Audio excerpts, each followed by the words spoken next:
Hi there, and welcome to the Skylight Books author reading series. If you'd like to learn more about us and our many upcoming author events, please visit skylightbooks.com, where you can browse our inventory, buy books, and join our Friends with Benefits Club. You can also follow us on Twitter, Tumblr, and Facebook. To speak to a real live bookseller like me, please call 323-660-1175. Thanks for your support, and enjoy. We're always happy to have Janet Fitch at the store.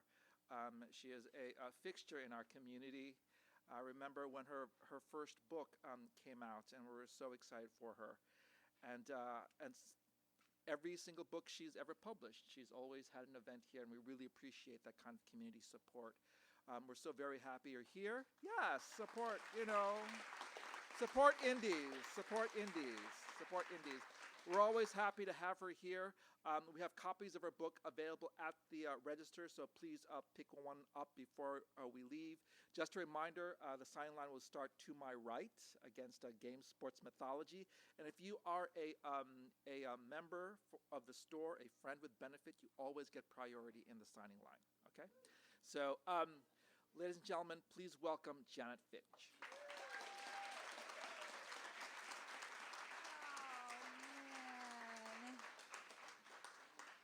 Oh, thank you guys. I'm short.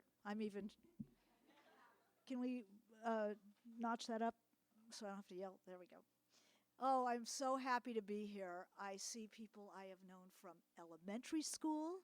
I see friends that I have known ever since junior high.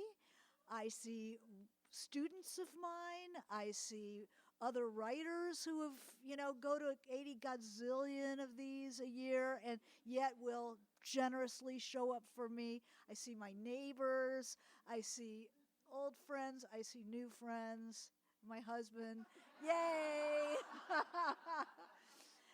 Relatives. I mean, it's awesome. This is just, when I look at crowds sometimes, I look around and I go, God, I don't want to die with these people. I don't want to ascend into the beyond with these people. But this crowd, I would be happy to die with you guys. I'd be happy. This would be great. I could deal with it. So I wanted to say a bit about Skylight. I used to live right around the corner from here in 1981 when I was learning to be a writer. And this was my bookstore in a slightly different incarnation. And I would come here and I'd look at the books, and I was just learning to be a writer, and it let me I dreamt here. I bought books here. This was my idea of a bookstore. And to be here, to be able to read here all these years later is such a thrill. White Oleander.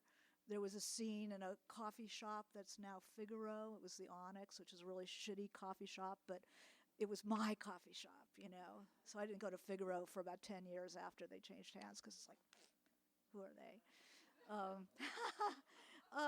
So this is, so it's a real privilege to be here, and it's a real privilege to read with you. I'm going to start by reading from my brand new baby, Chimes of a Lost Cathedral. This is set in the Russian Revolution. It starts in 1919. My character is, we've been following her since she was a teenager. Now she's pregnant by her true love is probably putting too fine a polish on it. The guy she just can't get enough of, can't get over, but not her husband. She was looking for a place to wait out her pregnancy in the middle of the Russian Revolution. Things were getting really desperate in Petrograd, which is the former St. Petersburg and would be Leningrad after the death of Lenin. Food was short. Everything was bad. She was going to hang out and wait out her pregnancy at the family estate, only to find that the mother, who has always had spiritualist tendencies, had opened a spiritual commune there, a cult. She stuck it out as long as she could, and then bolted, and early, she's mid-pregnancy. She needed a place to be, and she took up with a guy who was a railroad man in this backwater town, and just he was saying, we should get married and I'll adopt the child. And she's, oh my God, how am I going to get through this? I don't want to marry him. I'm already married. And she didn't want to marry him. She didn't want him to adopt the child. She didn't want to stay in that town, but she had no choices. She's working as a maid in a rooming house, and then a train comes through town. And if anybody knows anything about the Russian Revolution, there were adjut trains, which were self-contained units. They were trains that had a printing press. They had a theater troupe. They had movies. They would take them behind the lines where the fighting was during the Civil War, 1919, the height of the Civil War. And I actually have a map in the book. My publisher agreed to a map. So there's one of Petrograd itself, and then there's a Civil War map, so you can see what I'm talking about. She's in the middle of frickin' nowhere, pregnant. So this train comes through. It's painted in constructivist designs, and it's the hottest thing this little burg has ever seen. And its job is to keep the peasants the real job is to keep the peasants from turning on the Red Army in back of the front lines. Keep them fed, keep them supplied, don't organize resistance, And so the train was all about adjut and propaganda, so adjut-prop, the Red October. And it carried journalists who filed stories along the way back to their cities. It carried commissars, political commissar, but somebody organized the train, and this was her estranged husband, who is a revolutionary poet named Genya Kuryakin. Anybody who watched Man from U.N.C.L.E. will know my weakness for Ilya Kuryakin. So his name is Genya Kuryakin, and he is crazy about her, but it didn't work out. They're both poets, but they're both very strong-willed, and they had a break, but he never stopped wanting to be together. So she goes to here she is hugely pregnant.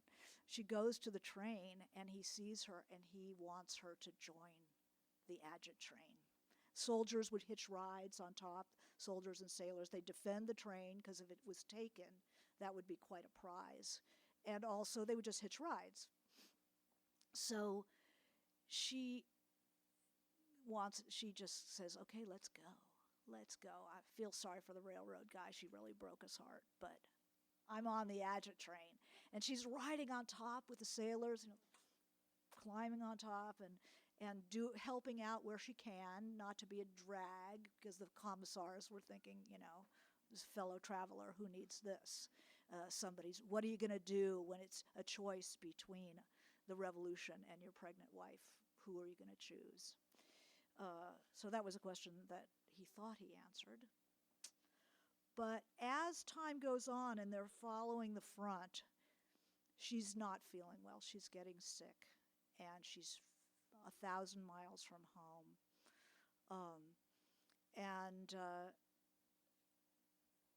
At an adjut stop in the middle of nowhere, her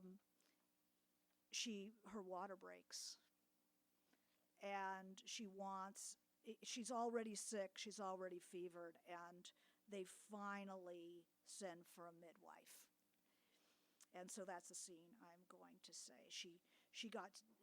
Her water broke, and she would lay on the floor while they were doing the adjut plays and the movies and the speeches and stuff outside. She didn't even know how long she was there. Sometime later they find her, and her husband takes her into the compartment and is trying to help her out, but it's not working very well. Sometime later, was there still time? The sun remained stalled in the white summer sky. Suddenly, we heard arguing outside the train. Heavy boots. Then the compartment door banged open. Genya, the husband, arose and left me, closing the door behind him. My hands felt empty without his. Genya! I wanted to get up and find him, but I didn't have the strength. I lay there bound up in my dress. How could I go through with this? I had to beg off. I'd been sick ever since Izhevsk. In fact, I'd been sick most of this pregnancy, but now I would be expected to do something, not with my mind, she's a poet, but with my body alone. The door slid back open and Genya came in, knelt at my bedside. He was biting his lip. There was something he didn't want to tell me. The midwife. There was no midwife. Oh, God, I would have to give birth on this train with no one who knew anything more than some soldier who'd sewn up his buddy once at the front with a needle and thread he just used on his pants. What? There's a problem, Genya said, his forest eyes welling. The skin of his nostrils seemed very thin whenever he was upset. He said the midwife wants you to come to the village. She won't do it here. Thinks we're devils. Typical religious morons. I say the hell with it. You can have the baby with us just as well as with her. No, I cried out. Oh, please, could somebody please help me? Someone who knew his ass from a hole in the road. She's in the wagon outside, said Genya's girlfriend, Apollonia, one of the actors. She couldn't wait to get rid of me. I can make her come in, said Slava, lounging at the door, one of the sailors. It wouldn't take much. Force some little old lady to attend me with a gun to her head? And if she refuses, you'd shoot her? Why not? He shrugged. You can't fight Soviet power. And leave a village without its midwife? Shoot her right there from the Agit train? Well, that would certainly change people's minds about the Red Cause. Another contraction drove my back into barbed wire. I didn't want to give birth on this train. Better some old lady's izba. Take me to her. I sat up, tried to rise, but my legs refused to hold me. I sank back down on the bench, but still upright, clutching Genya, shivering in the heat, sicker than I'd been in my life. Take me. The hell with those ignorant peasants, Genya said, his jaw dangerously flexed. I knew that face, that mulish expression. He was getting his back up. You know what it'll be like. Priests and icons, holy water. Who knows what they'll do to you to punish you for being with us? I was willing to take my chances. Genya, sometimes other people know something too. Now help me. Reluctantly, he helped me stand, then lifted me in his arms. The sailor led the way. Matvey, one of the journalists, and a sparsely bearded little peasant waited by a bony horse attached to a cart. In the cart, a woman in a white kerchief sat stiffly next to one of our red soldiers, a rifle casually at his side. She sat firm in her seat. If she was frightened, she gave no indication. She was a big woman, square-shouldered, in a blue apron, her face pockmarked, wide-boned, a rock of defiance. You could have ironed a shirt on her back. It was so broad and straight. She could have been 50. She could have been 90. Genya sighed. You'd really go with her?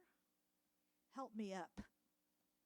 With one last baleful look, he lifted me up to the soldier, who settled me into the seat next to the midwife. Genya started to climb in after her. Niet, said the old woman, gesturing no, with one finger wagging.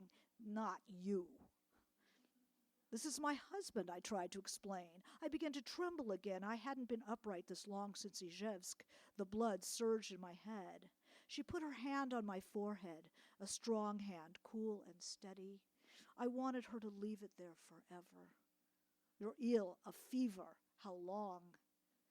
Just the sound of her calm, sure voice brought tears to my eyes. That hand, just like Avdokya's, is her nanny. A week, I think. Has the water come? I nodded. How long ago? It was hard to say if it was 5 hours or 15. Maybe noon. And the Suzhenia contractions, how far apart? She was very abrupt, but I could see her knowledge struggling with her loathing of us. her deep-seated purpose to bring life into the world getting the upper hand. 20 minutes, 30, it's my back. I started to cry. She was nodding coolly. She had seen all of this before. I loved her already. And when was your last confession? Suddenly, Genya was there, grabbing the old lady's blouse like he was going to punch her, yelling in her face with his mighty lungs, "What difference does that make, you old fool? Who cares? No, we're not doing this. It's insane. Marina." "A long time," I told her. "We should get started," the old lady said. "No, I forbid it. Marina, you can't let her." The midwife raised her voice. It was clear and hard. "Your wife is ill. She's fevered. She's already in danger. She's been sick for a week. You call me insane? You people aren't human. You're animals." Grigori from Krasnaya Gazeta is another newspaper. Ran out of the train car. "Kuryakin, it's good news. The Third Army has just taken Perm. The track's open." I heard Marfa Yermilova, the political commissar, her voice sharp. "It's what we've been waiting for." Other voices clamoring all at once like seagulls. "Can you just give me a minute?" Genya roared and knit his fingers atop his head as if things were falling on it. "Just a minute." He turned back to the old lady. "Anything happens to her, I swear I'll kill you. If God wills it, so it shall be." He howled as if it were he, not I, who was experiencing the deep pain of labor. He grabbed his head like it was on fire. "That's it," he shouted at her, scrambling up into the wagon. "You go to your good Christian hell, all right? And take your piousness with you." He was lifting me up. "I'm not leaving my wife with you." "Stop it, Genya." I fought him like an animal, wrenching myself from his grip. "I need her. I can't do this alone. Put me down." I didn't know where I got the energy, but I arched and twisted like a cat. He had to put me down or drop me. He clutched his head like it was filling with demons. "What are you talking about? You're not alone. Look, you have me. You have all of us." And he waved his hand towards the comrades of our train. Matvey and Antyushin, Grigori, Dudkov the printer, Slava, Apolloniak, Sakov, Marfa Yermilova, Kostya from Pravda, an entire audience smoking, watching our drama. All his spacemen, his propagandists and theoreticians, actors. I'd give all of them for one old Baba who could safely deliver my child. I didn't care how many icons I'd have to kiss. Maybe I'd want to kiss them. I had stopped knowing who I was or what I wanted. I just wanted to get out of sight of all these people staring at me and suffer my pain in peace and get this baby out. "Your wife is very ill," the midwife said to my panicked Genya, speaking slowly and clearly as if he were deaf, as if he would have to read the words on her lips. "She could die. I don't think she will, but it's in the hands of God. I can do more for her than you can, of that I'm sure." I could die. I don't think I really believed it until she said it right out loud. I was sick. I didn't realize how sick, and now the baby was coming. My terror rose into my throat like vomit. It coiled up my spine. "I'll kill you myself if you let her die." "Where am I?" he said, pointing at her, right at her upturned nose, as if he would stab her with the spear of his finger. "I swear to you I'll come back and burn your whole village." I went into a spasm of labor and lay my head in her lap, clutching her apron. "Let's go." The old lady held me hard, pressing my back with her fist, right where it was breaking, splitting in two. I groaned loud enough for everyone on that train to hear. "Pray," said the midwife. "Pray to Theotokos, save me, O Holy Mother of God." After my life with Avdokia, the nanny, I knew the prayer like a song. I whispered it along with her. "Oh, my all-gracious Queen Theotokos, my hope, who befriends orphans and intercedes for strangers, the joy of those who sorrow, protectress of those offended." And the words rushed over me like a stream. They soothed me. If I couldn't have Avdokia here with me now, I had the solid peasant woman, and the prayer gave me some human sounds to utter. "Resolve as you will, for I have no other help than you, no other intercessor nor good comforter, only you. O Mother of God, may you keep and protect me unto the ages. Amen." Amen, I choked out. She held me and started over again, submerging me with a steady flow of those old words, like an ancient poem, firm in the center, prayed until the cramping left me. Where's Genya? I gasped. He's right over there by the train. I sat up, and yes, there he was with the others, half listening to Marfa Yermilova, half turned from the cart, crushing his cap in his fist, trying not to look at me. Lot's husband. Poor Genya couldn't bear to see anyone suffer. I recalled the night we spent with the thief in the little room in Gritsova Alley. A thief had been attacked by the mob, but that boy had died. The midwife took my hand. Devishka, say goodbye now, as if it is your last day on earth. The shock, the fear of it, the reality sank in the rest of the way, death in childbirth. You really think I'm going to die? I whispered. My mouth so dry. You have to submit to whatever comes. Any holding back will make the birth harder. It is important, this farewell. It is the first of the unfastenings. Yes, I understood. For once I had to submit utterly. This was what was bigger than me, the war I was moving into, bigger than the train, bigger than the sun. It would blot out the sky. I struggled to sit upright. She propped me up. I took a deep breath. Goodbye. They all looked up. Goodbye, Genya, don't forget me. I could see him struggling with himself, his shock as great as mine. I knew him. He could show his anger in front of the comrades, but not his tears. He knew everything he did now would be remembered eternally. He had to act as heroic as the worker painted above him on the side of the train. Perhaps the train was the devil after all. Which will you protect, the revolution or your pregnant wife? He was trembling like a horse, his eyes pleading. I forgive you. Now your parents. She had real problems with the parents.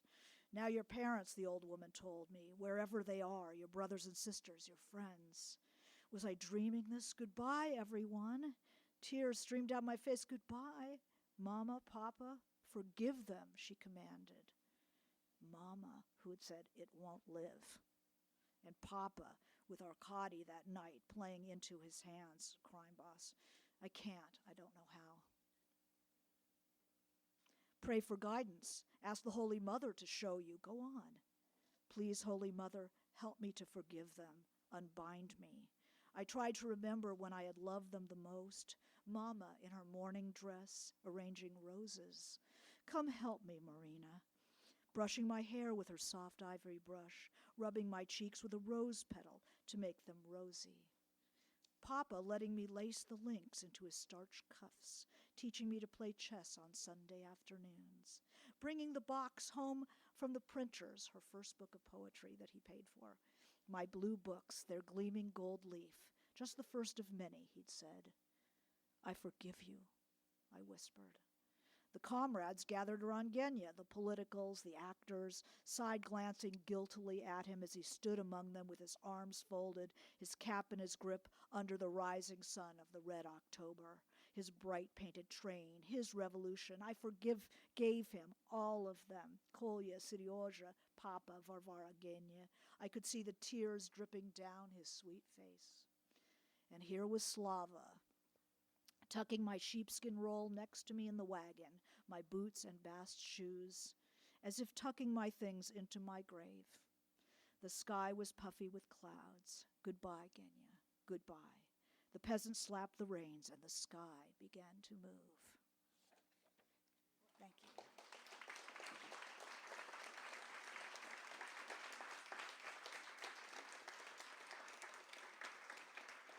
Thank you. So what I'm going to do, several friends had offered to intervene, should I say, or interlocute, but this is my home store, and I thought I would I would do something a little different. Some of you might know that at noon every Wednesday I do a little, I don't know what you'd call it, a little talk on my Facebook author page. And talk about writing issues and talk about, answer questions that people have about writing and just put it up there on the internet. And so I brought some of the questions that they wanted to know about the book, and I thought I would let them be my interlocutor tonight. It also lets me talk about what I want to talk about. And I'm sort of a DIY person anyway, if anybody who knows me. So I have some of their questions, and I thought I would talk a little bit just for a few minutes and then open it up to live questions from you guys. So the first question I had was, can we start with this book? It's a book that begins in 1916 with my character's the same age as the century. So in 1916, middle of World War I, she's 16. When the revolution begins, she's 17. Now it's 1919, and we are in the middle of the Russian Civil War, and she's 19 years old. So it's because there are always rebels who want to start with a new book. And I'm like that too. And because some people have read the first book a long time ago, they let me put a cast of characters and notes on the first book at the beginning of the book. So you can just read up of who everybody is and just go right into it. So yes, one can do that. Here's another one. What is the title about? Chimes of a Lost Cathedral. There is a myth in Russian culture about the invisible city of Kitezh, and Kitezh was under siege by the Mongols. They were under the Mongols for like 300 years. They were under siege by the Mongols, and the city was built without walls, a shining city built without walls. And people were so good and so faithful that when the Mongols attacked, the city sank beneath the waters of Lake Svetloyar entire. The buildings, the people. And if you are of the faithful, if you are faithful upon the midnight, you can hear the chimes beneath the waters of the lake.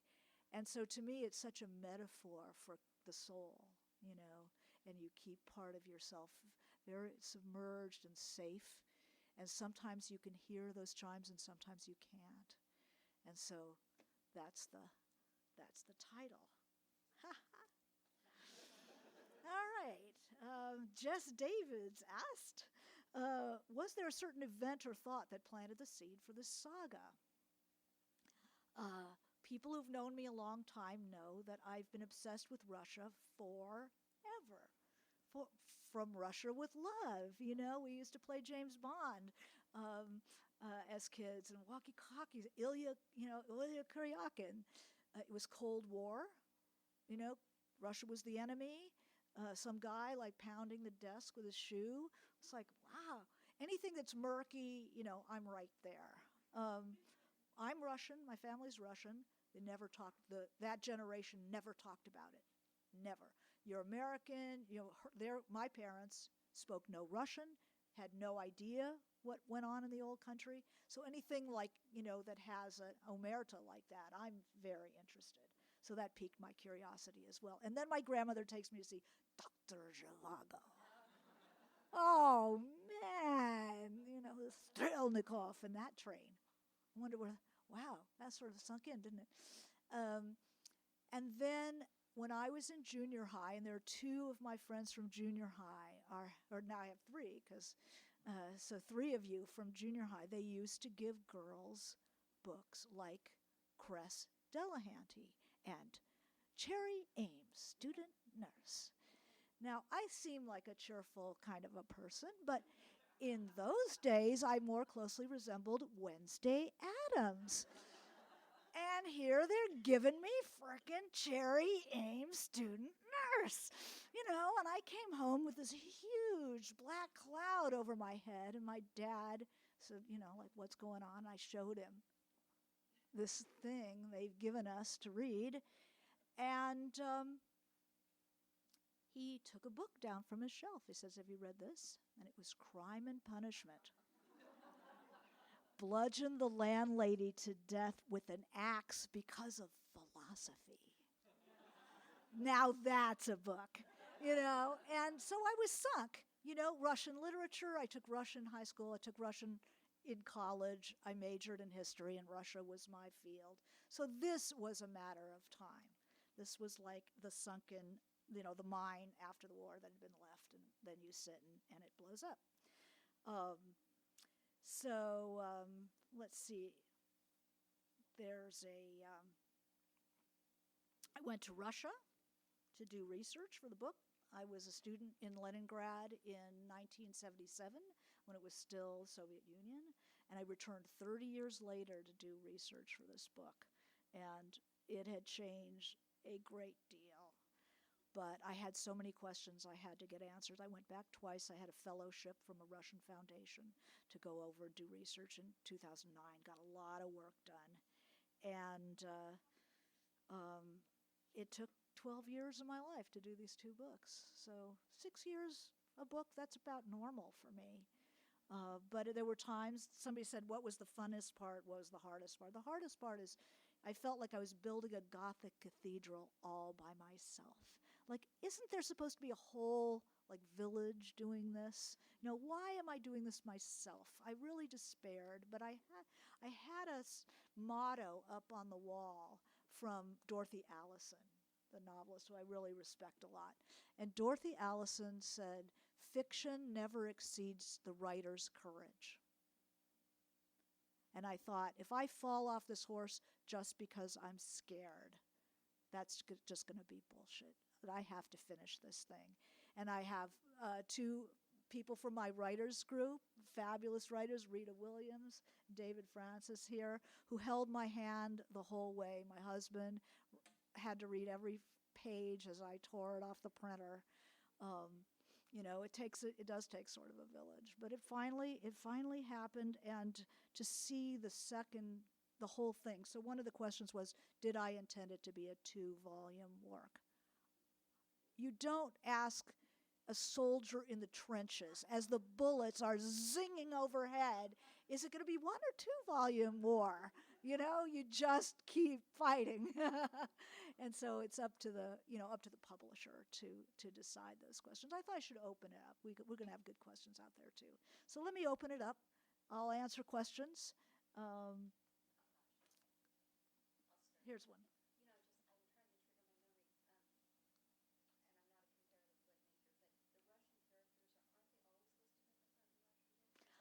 Okay, are the characters always listed in the front of Russian books? Often, because Americans sometimes have trouble discerning the names from one another. The thing to know is you remember the first name and the first initial, and you're out of there. That's the way the pros do it. What else? I'll use one of these questions. I've got plenty, but...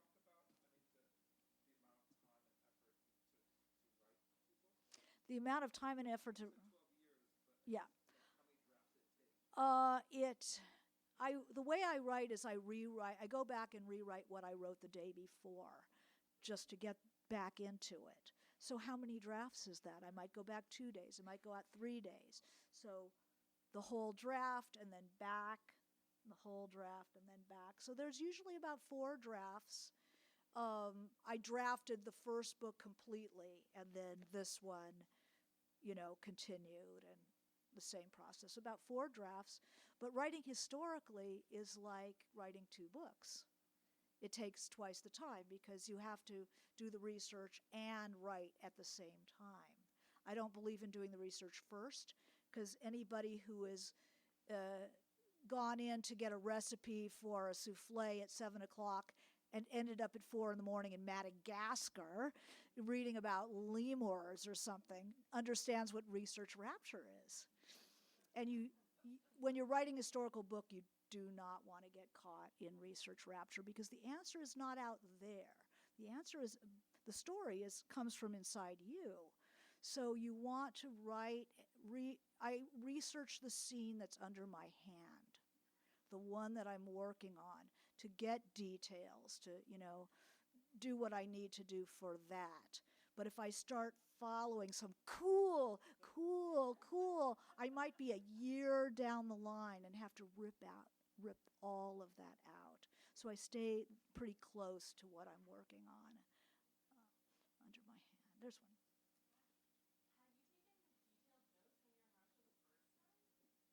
The first time I went as a tourist, and so you're outside buildings. You're walking around like your character. It was January. When I first lived there, it was summer, and the Russians said, you have to come back in the winter. We're not ourselves in the summer. We don't know. We're crazy. You know, there's 23 hours of sunlight. We don't know what to do with ourselves. Come back, come back. So January, dawn is at 10 in the morning. Sunset's at 3. Now we're ourselves, Now you're going to understand us. So I just walked around like I was my character, touched the rails, described the buildings, described the light. When I went back the second time, I went back to, in this fellowship, they set up interviews with the heads of institutions, the Akhmatova Museum, the Museum of the City of St. Petersburg, Museum of Political History, and I had all of these questions that I was able to answer. So it was deluxe, and saved my story. And there was one in the back, and then here.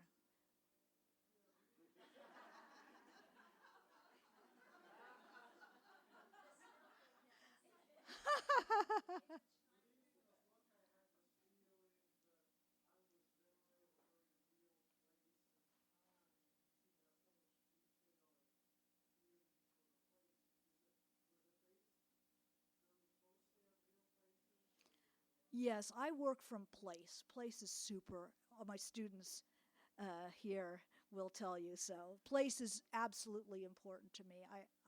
My mind works geographically. If I don't know where, then I just can't feel it. Whether I'm writing about LA or I'm writing about Petersburg, I have to know where people lived, where they walked, what they saw. And the texture of reality, sensuality is really important to me. I want to get all the senses. I want you to really be in the body of the protagonist as they move through their story. I think that's how things become vivid for the reader. And then there was one here. No, nothing. White Oleander was published in Russia, but not yet. I'm hoping. She was saying she wondered what the reaction would be. Well, I'll tell you, the Russians know less about the revolution than we do.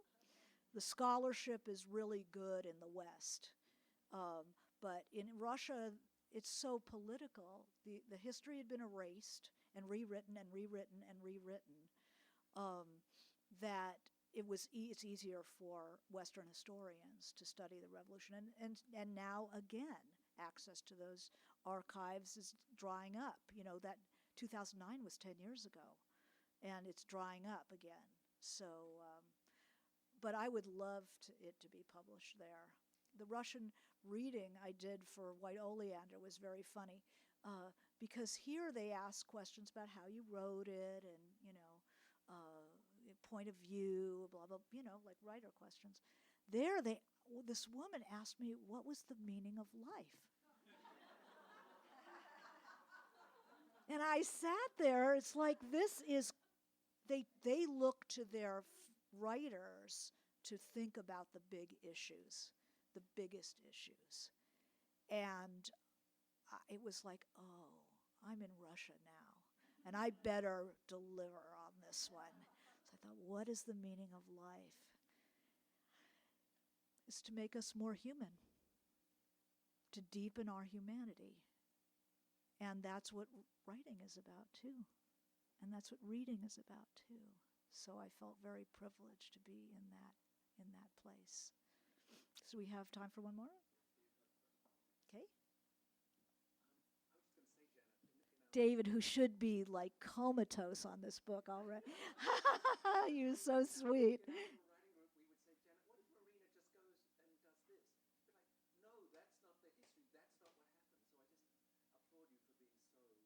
Oh, I absolutely had to be exact. Anybody knows me, I'm sort of fanatic in many ways, and I did not want any historian to read this and go, she does not know what she's saying. I had an historian review it in the New York Times.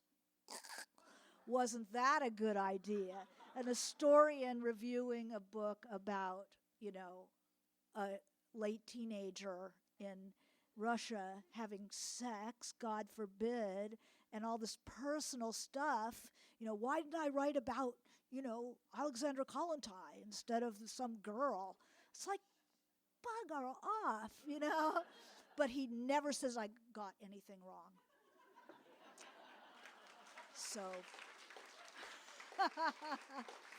and there's another writer here who was the one who introduced me to that fellowship. So Irene, I wouldn't have been able to finish this book. Look, it's done. Oh my God. So anyway, is that it? Thank you very much for coming.